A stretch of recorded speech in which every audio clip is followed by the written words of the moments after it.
ರೂಪಾಯಿ. ಬಾಗಲಕೋಟೆ ಜಿಲ್ಲಾ ಕೃಷಿ ಪತ್ತಿನ ಸಹಕಾರ ಸಂಘಗಳ ಒಕ್ಕೂಟ ನಿಯಮಿತ ಬಾಗಲಕೋಟೆ 0.5% 10,555 ರೂಪಾಯಿ. ಉಳಿದ ಲಾಭ ಕಾರ್ಮಿಕ ನಿಧಿಗೆ 7,502 ರೂಪಾಯಿ. ಒಟ್ಟು 28,72,786 ರೂಪಾಯಿ 46 ಪೈಸೆ. 24ನೇ ಸಾಲಿನ ಅಂದಾಜು ಪತ್ರಿಕೆಯನ್ನು ಮಂಜೂರು ಮಾಡುವುದು 2024-25ನೇ ಸಾಲಿನ ಅಂದಾಜಿಗಿಂತ ಹೆಚ್ಚುವರಿಯಾದ ಖರ್ಚಿನ ಬಾಬುಗಳಿಗೆ ಮಂಜೂರು ಕೊಡುವುದು ಶ್ರೀ ಎಸ್.ಸಿ. ಶೇಣಗೇರಿ ಮುಖ್ಯ ಕಾರ್ಯನಿರ್ವಾಹಕರು. 24-25ನೇ ಸಾಲಿನ ಅಂದಾಜಿಗಿಂತ ಹೆಚ್ಚುವರಿಯಾದ ಖರ್ಚಿನ ಬಾಬುಗಳಿಗೆ ಮಂಜೂರು ಕೊಡುವುದು. 23-24ನೇ ಸಾಲಿನಲ್ಲಿ ಒಟ್ಟು ಆದಾಯ 9,29,96,302 ಆಗಿದ್ದು, ಒಟ್ಟು ವೆಚ್ಚ 8,45,99,782 ಖರ್ಚಾಗಿರುತ್ತದೆ.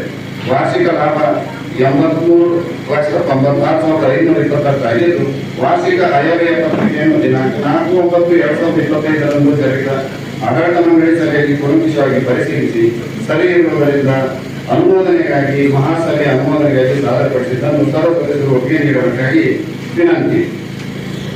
1. ಸಾಲಿರುವಾಗ 24-25 ಅಂದಾಜು ಮಾಡಿದ್ದು 6,50,000. 24-20 ಜಮಾ ಬಂದಿದ್ದು 8,15,528. 25-26 ಅಂದಾಜು ಮಾಡಿದ್ದು 8,15,000. ಬ್ಯಾಂಕ್ ಠೇವಣಿ ಮೇಲಿನ ಬಡ್ಡಿ 50 ಲಕ್ಷ ಅಂದಾಜು ಮಾಡಿದ್ವಿ. ಹೆಚ್ಚುವರಿ ಬಂದಿದ್ದು 48,91,748. ಈ ವರ್ಷ ಅಂದಾಜು ಮಾಡಿದ್ದು 25 ಲಕ್ಷ. ಸಾಲಗಳ ಮೇಲಿನ ಬಡ್ಡಿ 10,75,00,000 ಅಂದಾಜು ಮಾಡಿದ್ವಿ. ಬಂದಿದ್ದು 10,79,16,808 ಬಂದಿದ್ದು. ಅಂದಾಜು ಮಾಡಿದ್ದು 12,50,00,000 ಈ ವರ್ಷ ಅಂದಾಜು ಮಾಡಿಕೊಳ್ಳಲಾಗಿದೆ. ಒಟ್ಟು 11,31,50,000 24-25 ಅಂದಾಜು ಮಾಡ್ಕೊಂಡಿದ್ವಿ. ಹೆಚ್ಚುವರಿ ಬಂದಿದ್ದು 11,26,24,084. 25-26 ಅಂದಾಜು ಮಾಡ್ಕೊಂಡಿದ್ದು 12,83,15,000 ಅಂದಾಜು ಮಾಡಿಕೊಳ್ಳಲಾಗಿದೆ. ಇನ್ನು ಬೇರೆ ಕಡೆ ದೇವರ ಒಂದೇದು ಜಾಹೀರಾತು ಯಾವುದೇ ಅಂದಾಜು ಮಾಡ್ಕೊಂಡಿದ್ದಿಲ್ಲ. ಈ ಸಲ 2,66,423 ರೂಪಾಯಿ ಜಮಾ ಬಂದಿರುತ್ತದೆ. ಈ ವರ್ಷದಲ್ಲಿ 1 ಲಕ್ಷ ಅಂದಾಜು ಮಾಡಿಕೊಳ್ಳಲಾಗಿದೆ. 2. ಸಂಘದ ಕಾನೂನು ಸಲಹೆಗಾರರಿಗೆ 50,000 ಅಂದಾಜು ಮಾಡ್ಕೊಂಡಿದ್ವಿ. ಯಾವುದೇ ಖರ್ಚು ಬಂದಿರುತ್ತಿಲ್ಲ. ಸದರಿ ವರ್ಷದಲ್ಲಿ 50,000 ಅಂದಾಜು ಮಾಡಿಕೊಳ್ಳಲಾಗಿದೆ. ಅಖಿಲ ಭಾರತ ಸರ್ಕಾರ ಸಪ್ತ 25,000 ಅಂದಾಜು ಮಾಡ್ಕೊಂಡಿದ್ವಿ. ಹೆಚ್ಚುವರಿ ಬಂದಿದ್ದು 28,525. ಸದರಿ ವರ್ಷದಲ್ಲಿ 50,000 ಅಂದಾಜು ಮಾಡಿಕೊಳ್ಳಲಾಗಿದೆ. ಆಡಿಟ್ ಖರ್ಚು 3 ಲಕ್ಷ ರೂಪಾಯಿ ಅಂದಾಜು ಮಾಡಿದ್ವಿ. ಈ ತರ 3 ಲಕ್ಷ ರೂಪಾಯಿ ಖರ್ಚು ಬಂದಿದ್ವಿ. ನೆಕ್ಸ್ಟ್ ಇಯರ್ 3,50,000 ಅಂದಾಜು ಮಾಡಿಕೊಳ್ಳಲಾಗಿದೆ. ಬ್ಯಾಂಕ್ ಕಮಿಷನ್ 25,000 ಅಂದಾಜು ಮಾಡಿದ್ವಿ. ಬಂದಿದ್ದು 2,477. ಈ ವರ್ಷ 50,000 ಅಂದಾಜು ಮಾಡಿಕೊಳ್ಳಲಾಗಿದೆ. ಗಣಕಯಂತ್ರ ರಿಪೇರಿ ಮತ್ತು ಮೇಂಟೆನೆನ್ಸ್ 3 ಲಕ್ಷ ಅಂದಾಜು ಮಾಡ್ಕೊಂಡಿದ್ವಿ. ಬಂದಿದ್ದು 1,96,428. ಸದರಿ ವರ್ಷದಲ್ಲಿ 2,50,000 ಅಂದಾಜು ಮಾಡಿಕೊಳ್ಳಲಾಗಿದೆ.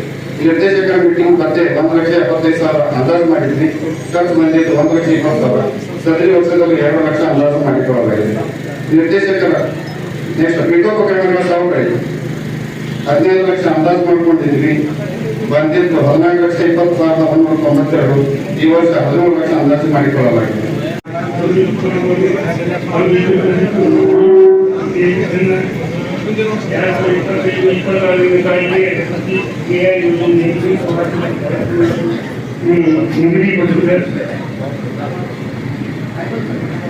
ಮುಂದಿನ ವರ್ಷಕ್ಕಾಗಿ ಆಡಳಿತ ಮಂಡಳಿ ಸಿದ್ಧಪಡಿಸಿದ ಸಂಘದ ಕಾರ್ಯಚಟುವಟಿಕೆಗಳ ಕಾರ್ಯಕ್ರಮದ ಅನುಮೋದನೆ. ಸಂಘವು ತನ್ನ ವ್ಯವಹಾರವನ್ನು ಸಮರ್ಪಕವಾಗಿ ನಿರ್ವಹಿಸಲು ಕ್ರಮಬದ್ಧವಾದ ಯೋಜನೆಗಳನ್ನು ರೂಪಿಸಿಕೊಳ್ಳುವುದು ಅವಶ್ಯವಿತ್ತು. ಈ ದಿಶೆಯಲ್ಲಿ 25-26ನೇ ಸಾಲಿಗೆ ಅಭಿವೃದ್ಧಿ ಕ್ರಿಯಾ ಯೋಜನೆಯಲ್ಲಿ ವಾರ್ಷಿಕ ಕಾರ್ಯಕ್ರಮಗಳನ್ನು ನಿಗದಿಪಡಿಸಿದ್ದು, ಅದನ್ನು ಈ ಕೆಳಗಿನ ಸಾಧನೆಗೆ ಗುರಿ ಹೊಂದಲಾಗಿದೆ. ಸದಸ್ಯರು 13,500 ಮಾಡ್ಕೊಂಡಿದ್ದು ಗುರಿ ಹಾಕೊಂಡಿದ್ರು. ಆಕ್ಚುಲಿ ಬಂದಿದ್ದು 12,989. ಈ ಸದರಿ ವರ್ಷ 25-26ಕ್ಕೆ 13,000 ಗುರಿ ಹಾಕೊಂಡಿದ್ದೀವಿ.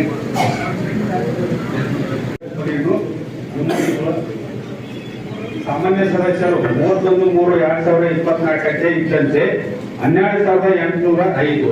ವರ್ಷದಲ್ಲಿ ಬಂದ ಸದಸ್ಯರು 269. ವರ್ಷದಲ್ಲಿ ಕಡಿಮೆ ಆದ ಸದಸ್ಯರು 85. 31/3/2025ರಲ್ಲಿ ಉಳಿದಂತೆ ಸದಸ್ಯರು 12,989.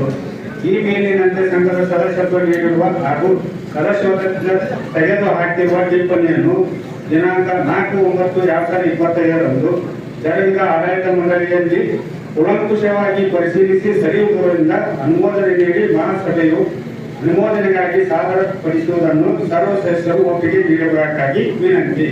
ಸಾಲಿಗೆ ಲೆಕ್ಕ ಪರಿಶೋಧಕರ ನೇಮಕಾತಿ ಮಾಡಿಕೊಂಡು ಲೆಕ್ಕ ಪರಿಶೋಧನಾ ಇಲಾಖೆಯ ಅಂತರ್ಜಾಲದ ಪಟ್ಟಿಯಂತೆ ಒಬ್ಬರನ್ನು 2025-26ನೇ ಸಾಲಿಗೆ ಕೈಗೊಳ್ಳಲು ಹಾಗೂ ಸಂಜೆಯವರೆಗೆ ನಿಯಮಾನುಸಾರ ಸಂಭಾವನೆ ನಿಧಿಗಟ್ಟಿಸುವ ಕುರಿತು ಪರಿಶೀಲಿಸಿ ನಿರ್ಣಯಿಸಲು ದಿನಾಂಕ 4/9/2025ರಂದು ಜರುಗಿದ ಆಡಳಿತ ಮಂಡಳಿಯ ಸಭೆಯಲ್ಲಿ ಕೂಲಂಕುಷವಾಗಿ ಪರಿಶೀಲಿಸಿ D Shantilal Jain and company chartered account Hubli ಇವರನ್ನು 2025-26ನೇ ಸಾಲಿನ ಶಾಸನಬದ್ಧ ಲೆಕ್ಕ ಪರಿಶೋಧಕ ನೇಮಕಾತಿ ಮಾಡಿಕೊಳ್ಳಲು ಅನುಮತಿ ನೀಡಿದ್ದನ್ನು ಮಹಾಸಭೆಯ ಅನುಮತಿಗಾಗಿ ಸಾಲ ಅರ್ಪಿಸಿದ್ದನ್ನು ಸರ್ವ ಸದಸ್ಯರು ಒಪ್ಪಿಗೆ ನೀಡುವುದರಿಂದ ಕರಾರು ಸರ್ವಾನುಮತದಿಂದ ಪಾಸಾಯಿತು. ಠೇವುಗಳ ಪರಿಮಿತಿಯನ್ನು ನಿರ್ಧರಿಸುವುದು. ದಿನಾಂಕ 31/3/2025ಕ್ಕೆ ಇದ್ದಂತೆ ಸಂಘದ ಷೇರು ಬಂಡವಾಳ ಠೇವುಗಳು ಮತ್ತು ಸಾಲಗಳನ್ನು ನಿಗದಿಪಡಿಸಿದ ಬಂಡವಾಳದ ಮಿತಿಯಲ್ಲಿ ಹೆಚ್ಚಳವಾಗಿದೆ. ಆದ್ದರಿಂದ ಇವುಗಳ ಮಿತಿಗಳನ್ನು ಹೆಚ್ಚಳ ಮಾಡುವುದು ಅವಶ್ಯಕತೆ ಇದ್ದು ಇದನ್ನು ಕೆಳಗಿನಂತೆ ವರ್ಗವಾರು ಮಿತಿ ಹೆಚ್ಚಿಸುವುದು. ಷೇರು ಬಂಡವಾಳ 4,11,00,000 ಈಗಿನ ಪರಿಮಿತಿಯಾಗಿದ್ದು ಪರಿಷ್ಕೃತ ಪರಿಮಿತಿಯು 4,15,00,000 ರೂಪಾಯಿಗಳಾಗಿರುತ್ತದೆ. ಠೇವುಗಳು ಈಗಿನ ಪರಿಮಿತಿಯು 100 ಕೋಟಿಗಳಾಗಿದ್ದು ಪರಿಷ್ಕೃತ ಪರಿಮಿತಿಯು 3 ಕೋಟಿ ಆಗಿರುತ್ತದೆ. ಸಾಲಗಳು ಈಗಿನ ಪರಿಮಿತಿ 90 ಕೋಟಿ ಆಗಿದ್ದು ಪರಿಷ್ಕೃತ ಪರಿಮಿತಿಯು 90 ಕೋಟಿ ಆಗಿರುತ್ತದೆ. ಉಳಿಯುವ ಬಂಡವಾಳ ಈಗಿನ ಪರಿಮಿತಿಯು 125 ಕೋಟಿ ರೂಪಾಯಿಗಳಾಗಿದ್ದು ಪರಿಷ್ಕೃತ ಪರಿಮಿತಿಯು 135 ಕೋಟಿ ರೂಪಾಯಿಗಳಾಗಿರುತ್ತದೆ. ಈ ಕುರಿತು 4/9/2025ರಂದು ಜರುಗಿದ ಆಡಳಿತ ಮಂಡಳಿಯ ಸಭೆಯಲ್ಲಿ ಕೂಲಂಕುಷವಾಗಿ ಪರಿಶೀಲಿಸಿ ಸರಿಯಿರುವುದರಿಂದ ಅನುಮತಿ ನೀಡಿದ್ದನ್ನು ಮಹಾಸಭೆಯು ಅನುಮತಿಗಾಗಿ ಸಾದರಪಡಿಸಿದ್ದನ್ನು ಸರ್ವ ಸದಸ್ಯರು ಒಪ್ಪಿಗೆ ನೀಡಬೇಕಾಗಿ ವಿನಂತಿ.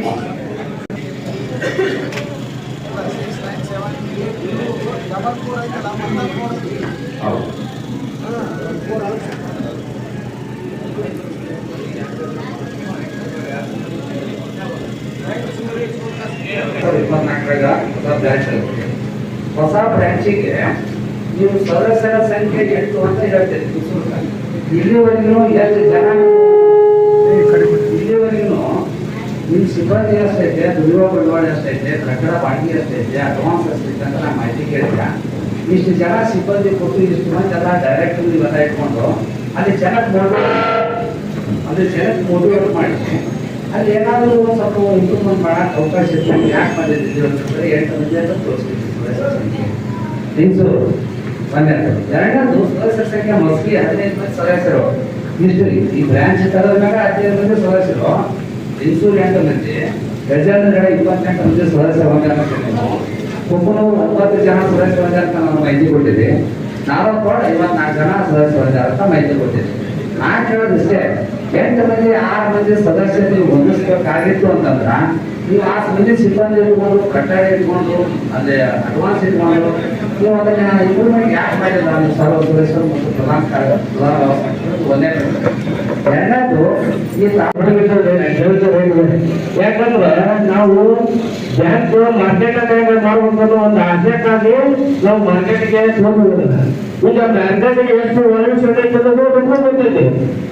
4,000 ರೂಪಾಯಿ ಎಷ್ಟು ಕೊಡ್ಬಿಡ್ತೈತೆ ನಮ್ಗೆ.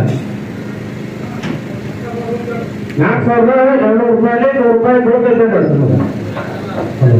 ಅದಕ್ಕೆ ಅಧ್ಯಕ್ಷರ ಆ ಜಾಗ ನನ್ನ ಸ್ವಂತ ಖರ್ಚಿನಿಂದ ಎಲ್ಲ ಸದಸ್ಯರು ಬರ್ತೀನಿ ಅಂತಂದ್ರೆ ಆ ಜಾಗ ತಗೋತೀನಿ. ನಾನು ಅದಕ್ಕೆ ತಗೊಳ್ಳೋದು ನಾ ಬರ್ತೀನಿ.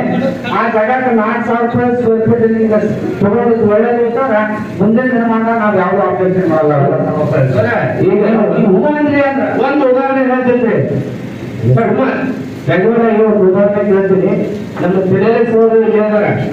ನಮ್ಮ ತೆರೆಸೋರು ಒಂದು ಪ್ಲಾಟ್ ಏನೇ ಮಾಡಿದ್ರು ನಮಗ 2-3 ಲಕ್ಷ ರೂಪಾಯಿ ಒಂದು ಪ್ಲಾಟ್ ಕೊಟ್ಟರು. ಇವತ್ತ 20 ಲಕ್ಷ ರೂಪಾಯಿ ಒಂದು ಪ್ಲಾಟ್ ಕೊಡಾಕ ಏನು ಹೊರಗೆ ನಿಮಗ ಹೊರದಾಗ ಹೋದ್ರೆ ನಿಮಗೆ ಅಲಿಸ್ವಲ್ಲ ಅಲ್ಲಿ 5,000 6,000 ಅದಾವ್ರಿ. ನಮಗ ಒಂದು ಸ್ವಲ್ಪ ಸಂಖ್ಯೆ ಆಗೈತಿ. ಊರಿಗೆ ನಮಗ ಊರಾಗೈತಿ ಅನ್ನೋ ಒಂದು ಕಾರಣಕ್ಕಾಗಿತ್ತು. ನೀವು ಸತ್ಯಲಿಂಗ ಲೋಭವಂಶ ಏನಿಲ್ಲ. ಎಲ್ಲ ಈಗ ಗರಡಿ ಕೊಟ್ಟೈತಿ. ನೋಡ್ತಾರೆ ನಮ್ದು ಏನಾರ ತಪ್ಪಿತ್ತು ನೀವು ಹೇಳ್ಬೋದು. ಆಯ್ತು. ಧನ್ಯವಾದಗಳು. ನಾನು ಈಗ ಏನ್ ಹೇಳೋದು ಇಷ್ಟ ಅಂದ್ರೆ ಸರ್ವ ಸಾಲ ಕೊಡಲಿಲ್ಲ ಅಂತ ಮಾಡಿ ಸಾಲ ಸೇರ್ ಕ್ಲೋಸ್ ಮಾಡಂತಾರ. ಅದಕ್ಕೆ ಅವ್ರ ಅರ್ಜಿ ಸಂಬಂಧ ಅವ್ರು ಸರಿಯಾದ್ರು ಇಲ್ಲ ವಿಚಾರ ಮಾಡೋ ಸಂಬಂಧ ಅರ್ಜಿನ ಪರಿಶೀಲನೆ ಒಂದಲ್ಲ 2-3 ಸಲ ನಾವು ಪರಿಶೀಲನೆ ಮಾಡ್ಕೊಳ್ತೀವಿ. ಹೋದ್ಮೇಲೆ ಯಾವುದೇ ಹೊಸ ಸೇವೆ ಹೋದ್ಮೇಲೆ ದವಸ್ ಮೆಂಬರ್ಶಿಪ್ ದವಸ್ ಸಾಲ ಕೊಡೋದು ನಮ್ಮಲ್ಲಿ ಇಲ್ಲ. ನಾವು 1 ವರ್ಷ 2 ವರ್ಷ ಲಾಸ್ ಆಗಬೇಕಾಗಿ ಅಲ್ಲಿ ಬಗ್ಗೆ ಸ್ಟಡಿ ಮಾಡಿ ವಿಚಾರ ಮಾಡಿ ಒಂದು ನಿರ್ಧಾರ ತಗೊಂಡು ನಾವು ಸರಿಯಾಗಿ ಮುಂದೆ ಹೋಗ್ಬೇಕು. ಯಾಕಂದ್ರೆ ಕೊಡೋದು ಬಹಳ ತೆಗಿಲ್ಲ, ಕೊಟ್ಟಿದ್ದು ರಿಕವರಿ ಮಾಡೋ ಸಮಸ್ಯೆ ಬಹಳ ಇರೋದ್ರಿಂದ ಒಂದು ದೊಡ್ಡ ಉಸುಕು ವಿಚಾರ ಮಾಡಿ ಅಡ್ಡಾಡಿದ್ವಿ ಎಲ್ಲ ಮಾಡಿದ್ವಿ. ನೀವ್ ಹೇಳಿದಾಗ ಸಲಹಾ ಸಮಿತಿನೂ ಆಲ್ರೆಡಿ ನಾವು ಬ್ರಾಂಚ್ ಮಾಡೋದ್ರಿಂದ ಮಾತ್ರ ತಗೊಂಡಿದ್ವಿ. 1 ನಿಮಿಷ ನಾನು ಹೇಳ್ಬಿಟ್ಟು ನಾನು ಹೇಳಿದ ಉತ್ತರ ನೀವು ಹೇಳಿ 5 ಮಂದಿನ ನಾವು ರೆಡಿ ಮಾಡಿ ಎಲ್ಲ ಮಾಡಿದ್ವಿ. ಅವ್ರ ಓಪನಿಂಗ್ ಟೈಮ್ ಅನ್ನೋದ್ರಾಗ ಅವರು ವೈಯಕ್ತಿಕ ಅಲ್ಲಿ ಸಮಸ್ಯೆಗೆ ಅವರ ಪಕ್ಷ ಬೇರೆ ಈ ಪಕ್ಷ ಬೇರೆ ಅನ್ನೋ ಸಂಬಂಧ ಅಲ್ಲಿ ಸಮಸ್ಯೆಗೆ ಅವರು ಒಬ್ಬರು ಸ್ಪಂದನೆ ಮಾಡಲಿಲ್ಲ. ಇವರು ಹೇಳಿದ ಅವ್ರು ಒಪ್ಪಿಲ್ಲ, ಅವ್ರು ಹೇಳಿದ ಗೋಕುಲ ಸಂಬಂಧ ಅವ್ರು ಕ್ಯಾನ್ಸಲ್ ಮಾಡಿದ್ವಿ, ಮಾಡ್ಕೊಳ್ಳಿಲ್ಲ. ಅವ್ರು ಲಿಖಿತವಾಗಿ ನೆಕ್ಸ್ಟ್ ಅವ್ರಿಗೆ ಹೇಳಿದೀವಿ. ಈಗ ಏನೋ ನಮ್ಮಲ್ಲಿ ಏನ್ ನಮ್ಮ ಜೊತೆ ಸಪೋರ್ಟಿವ್ ಅದಾರೆ ಎಲ್ಲರಿಗೂ ಬರ್ತಾರೆ, ಅವ್ರಿಗೆ ಹೇಳಿ ಒಳ್ಳೆಯ ಒಂದು 5 ಮಂದಿಗೆ ನಿಮ್ಗೂ ಸಮಸ್ಯೆ ಆಗದಾಗ ನಾವು ಮಾಡಿ ಹೆಲ್ಪ್ ಮಾಡ್ಕೊಳ್ಳೋ ಸಂಬಂಧ ಕೊಟ್ಟಿದ್ದಾರೆ. ಏಪ್ರಿಲ್ ನಲ್ಲಿ ಮತ್ತು ಮೇ ನಲ್ಲಿ 2 ಮೀಟಿಂಗ್ ಚರ್ಚೆ ಆಗಿದ್ದಾವೆ. ಅದನ್ನ ಆಡಳಿತ ಮಂಡಳಿಯಲ್ಲಿ ಆಲ್ರೆಡಿ ಮಾಡಿ ಸಲಹಾ ಸಮಿತಿನೂ ಮಾಡ್ಕೊಳ್ತೀವಿ. ಉದ್ದೇಶ ಇಷ್ಟೇ, ಬಾಂಬೆ ಮಾಡ್ಕೊಂಡಿದ್ದು ಹೊಳೆ ತೆಗೆದ ಸಮಸ್ಯೆ ಐತಿ. ಅವರು ರಾಜಕೀಯದಿಂದ ಇನ್ನೊಂದು ಸಮಸ್ಯೆಯಿಂದ ಪ್ರಾಬ್ಲಮ್ ಆಗೋದ್ರೆ ಸೊಸೈಟಿ ಬಡನ ಆಗ್ಬಿಡೋದು ಅನ್ನೋದು ಆ ಉದ್ದೇಶಕ್ಕೆ ಲೇಟ್ ಮಾಡ್ಬೇಕಾಗ್ತದೆ ವರ್ಷ ಸದಸ್ಯತ್ವ ಎಲ್ಲವೂ. ಆಮೇಲೆ ಪ್ರತಿ ವರ್ಷ ನಾವು ಈಗ ಹೋಗ್ಕೊಂಡು ಕೋಟಿ ಗಂಟೆ ಲೋನ್ ಕೊಟ್ಟಿದ್ದೀವಿ ಅಲ್ಲಿ ಆಲ್ರೆಡಿ. ಒಂದ್ ಕಡೆ 70 ಲಕ್ಷ, ಒಂದ್ ಕಡೆ 50 ಲಕ್ಷ, 60-70 ಲಕ್ಷ ನಾವು ಲೋನ್ ಈ ತರ ಕೊಟ್ಟಿದ್ವಿ. ಕೊಟ್ಟ ತಕ್ಷಣ ಈ ವರ್ಷನೇ ರಿಕವರಿ ಬರ್ತಲ್ಲ, 1 ಲಕ್ಷ 2 ಲಕ್ಷ ಬಂದಿದೆ. ಹೀಗಾಗಿ 5 ಬ್ರಾಂಚನು 3 ವರ್ಷ ಸ್ವಲ್ಪ ರಿಕವರಿ ಟೈಮ್ನಾಗ ಲಾಭ ಬರೋದು 3ನೇ ವರ್ಷ ನಂತರ ಸಂಪೂರ್ಣ ಲಾಭ ಬರ್ತದೆ ಈ ಶಾಖೆಗಳಿಗೆ. ನಮ್ ಕ್ಯಾಲ್ಕುಲೇಷನ್ ಇಲ್ಲಿವರೆಗೂ ನಾವು ಮಾಡಿದಂತ 6 ಶಾಖೆ ಹಿಂದೂ ಹಂಗೆ ಬಂದಿದ್ದಾವೆ, ಇವು ಹಂಗೆ ಇದಾವೆ. ಅದಕ್ಕೆ ಎಲ್ಲ ಸದಸ್ಯರಿಗೂ ನಾವು ಮಾಡೋ ಉದ್ದೇಶ ಈಗ ನಮ್ಮ ಸಿಬ್ಬಂದಿ 2-3 ಮಂದಿ ಇಟ್ಟಿದ್ದೀವಿ. ನಾವು ದಿನದಿಂದ ಅಡ್ಡಾಡ್ತಾ ಇದ್ದೀವಿ. ಪಿಗ್ಮಿಗೂ ಬಂತು, ಇನ್ನೊಂದಕ್ಕೂ ಬಂತು, ಅಲ್ಲಿ ನೋಡಿ ಸ್ಟಡಿ ಮಾಡಿ ಆರ್ಥಿಕ ವಿಚಾರ ಮಾಡಿ ಬ್ರಾಂಚ್ ನಾನು 2 ತೀರ್ಮಾನ ತಗೊಂಡಿದ್ದೀವಿ. ಸೊಸೈಟಿಯ ಸಭಾಪತಿಗಳನ್ನ ತೆರಿಬೇಕಾದ್ರೆ 300 ಮಂದಿ ಸೇರಿದಾರಿದ್ರೆ ಆ ಸೊಸೈಟಿಗೆ ಮಾನ್ಯತೆ ಕೊಡ್ತದೆ ಸರ್ಕಾರ. 300 ಮಂದಿ ಕನಿಷ್ಠ 300 ಮಂದಿ ಸೇರಿದಾರಿದ್ರೆ ಒಂದು ಹೊಸ ಸೊಸೈಟಿನ ತೆರೆಯೋದಕ್ಕೆ ಅನುಮತಿದೆ. ಆದ್ರೆ ನಮ್ಮ 5 ಬ್ರಾಂಚ್ ನಲ್ಲಿ 5-8 ಸಂಖ್ಯೆಯ ಸದಸ್ಯರಿರ್ತಕ್ಕಂಥ ಜಾಗದ ಈ ಸೊಸೈಟಿ ತೆಗೆದಿರಪ್ಪ ಅಂದ್ರೆ ಇದನ್ನ ಯಾವ ರೀತಿಯಿಂದ ನಾನು ನಿಮಗೆ ಪ್ರಶ್ನೆ ಮಾಡೋದು ನನಗೆ ಅನುಮಾನ ಬರ್ತದೆ. ನೀವು ಎಲ್ಲ ಆಡಳಿತ ಮಂಡಳಿಯವರು ಪೂರ್ವಕವಾಗಿ ಹೋಗಿ ಸಭೆ ಮಾಡಿ ಅಲ್ಲಿ ಮೊದಲು ಸದಸ್ಯರನ್ನು ಮಾಡ್ಕೊಂಡ ಬ್ರಾಂಚ್ ಓಪನ್ ಮಾಡಿದ್ರೆ ಒಂದು ಒಳ್ಳೆಯ ಅನುಕೂಲ. ಇನ್ನು ಈ ಆಟದಾಗ ಮುಂದೆ ಏನೇ ಬ್ರಾಂಚ್ ಮಾಡಿದ್ರು ಅಲ್ಲಿ ಸದಸ್ಯರನ್ನು ಮಾಡ್ಕೊಂಡ್ರೆ ಆ ಸದಸ್ಯರಿಗೆ ತಕ್ಕಂತೆ ಸ್ಟಾಕ್ ಬಿಡ್ರಿ. ಸ್ಟಾಕ್ ಇಟ್ಕೊಂಡು ನೀವು ಮೇಲಾಧಿಕಾರಿಗಳಿಂದ ಆಗಿಂದಾಗೆ ಹೋಗಿ ಗಮನ ಕೊಟ್ಟು ಆ ಬ್ರಾಂಚ್ಗಳನ್ನ ಬೆಳವಣಿಗೆ ಮಾಡುವ ನೀವು ಎಲ್ಲರೂ ಪ್ರಯತ್ನಿಸಬೇಕಾದ್ರೆ ನಿಮ್ಮಲ್ಲಿ ವಿನಂತಿಸಿಕೊಳ್ತೇನೆ. ಪತ್ರಿಕೆ ನಮಗೆ ಬಂದಿಲ್ಲ ಮತ್ತು ಫೋನ್ ಗೊತ್ತಿಲ್ಲ, ಹೇಳೋದಿಲ್ಲ, ಅದು ಬಂದಿರಲ್ಲ. ದಯವಿಟ್ಟು ಅದು ಮುಂದಿನ ತರ ಪತ್ರಿಕೆ ಮುಗಿಸ್ಕೊಂಡು ವ್ಯವಸ್ಥೆ ಮಾಡಿ ಬಂದು ಹೀಗಾಗಿ ನಾವೇನು ಈಗ ಅಂತೇಳಿ ನೀವು ಬಿಟ್ಟಿದಾಗ ನಮ್ಮ ಅಲಂಕೃತಿಗೆ ಅಥವಾ ಏನಾದ್ರು ಜನರಿಗೆ ಎಲ್ಲ ನಿಮ್ಮ ಶಾಖೆಗಳನ್ನು ತಿಳಿದಿದ್ದೇವೆ. ಸ್ವಲ್ಪ ಪಿಕ್ನಿ ಮಾಡಲಿಕ್ಕೆ ನಿಮ್ಗೆ ಹೇಳ್ಕೊಟ್ರೆ ನಿಮಗೂ ಒಳ್ಳೆಯದಾಗತ್ತ, ಅವ್ರು ನೋಡ್ಕೊಳ್ಳೋದ್ರೂ ಅವ್ರಿಗೆ ಅನುಕೂಲ ಆಗುತ್ತೆ ಅಂತ ನನ್ನ ಒಂದು ಪ್ರಶ್ನೆ. ಮಾಡ್ತಾರೆ ಬಾಡಿಗೆ ಮನೆಗಳು ಅಥವಾ ಮನೆಗಳು ಚೇಂಜ್ ಮಾಡಲಿ. ಇವಾಗ ನಮ್ಗೆ ವಿವರ ಮಾಡಿ ಬಂದು ನಮ್ಮ ಮನೆ ಚೇಂಜ್ ಐತೆ ವಿವರ ಕೊಟ್ರೆ ನಮಗೂ ಅವಕಾಶ ಆಗುತ್ತ